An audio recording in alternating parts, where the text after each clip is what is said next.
Hello friends, welcome to அழகு சமையல் அனுபவ சமையல். இன்னைக்கு நம்ம சேனலில் ஒரு லாஸ்ட் மினிட் ஸ்வீட்னு சொல்லலாம். இது கடைசி நேரத்தில் நமக்கு டைமே இல்லை அப்படிங்கிற நேரத்துலையும் ஒரு 15 மினிட்ஸில் இந்த ரவா லட்டு பண்ணிடலாம். இது எப்படி பண்ணுறதுன்னு நம்ம பார்க்கலாம் வாங்க. இதுக்கு நான் ஒரு 1/2 கிலோ ரவை எடுத்திருக்கேன். இது 1 கிலோ பேக்கெட் ரோஸ்டட் ரவா. அதை நான் பிரித்து 2 1/2 கிலோவாக மாற்றி எடுத்துக்கிட்டேன். ரோஸ்டட் ரவாவா இருந்தாலும் நம்ம ஒரு சட்டியில் கொஞ்சம் வறுத்து எடுத்துக்கணும். இது ஒரு 10 நிமிஷம் வறுத்தா போதும். மீடியம் ஃப்ளேம், கம்மி ஃப்ளேம்லேயே வச்சு வருங்க. அப்போ நிறம் மாறாது. கை பொறுக்கிற சூடு இருக்கணும். இந்த அளவுக்கு சூடு இருந்தால் போதும். இப்போ நம்ம இதை எடுத்து ஆற வைக்கணும். வெறுமன பாத்திரத்தில் கொட்டாமல், ஏன்னா கீழே ஈரம் வந்துடும் வேர்த்து. அதனால ஒரு பேப்பரோ துணியோ போட்டு அதில் இப்படி ஸ்ப்ரெட் பண்ணி விட்டு ஒரு ஃபேன் காற்றுல ஆற வச்சுக்கோங்க.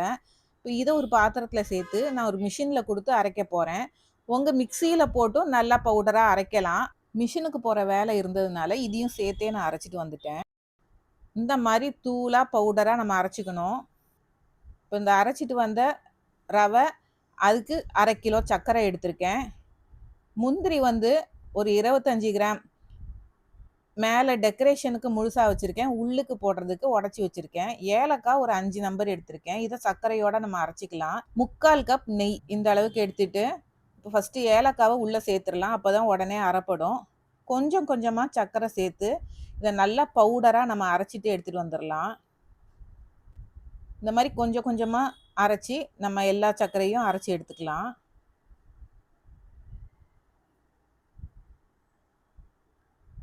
சர்க்கரை எல்லாத்தையும் அரைச்சாச்சு. இது கூட நம்ம அரைச்சி வச்சிருக்கிற ரவையும் உள்ளே சேர்த்துக்கலாம். ஒரு 1/4 டீஸ்பூன் உப்பு. ஸ்வீட் அப்போ தான் நல்லா எடுத்து கொடுக்கும். இதையும் சேர்த்து நல்லா மிக்ஸ் பண்ணி விட்டுக்கணும். எல்லா இடத்துலையும் நல்லா ஈவனாக ஸ்ப்ரெட் ஆகிற மாதிரி நான் கையாலையும் கடைசியில் கலந்து விட்டுக்கிட்டேன். கலந்து வச்சிடலாம்.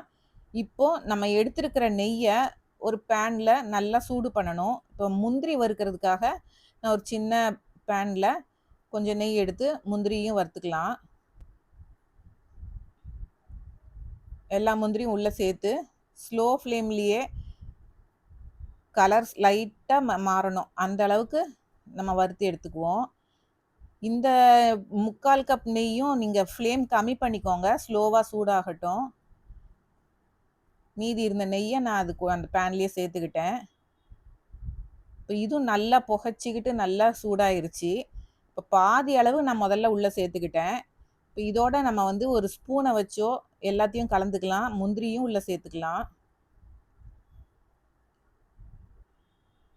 இப்போ மீதி இருக்கிற பாதி நெய்யும் உள்ளே சேர்த்துக்கிட்டேன். இப்போ ரொம்ப சூடாக இருக்கும்.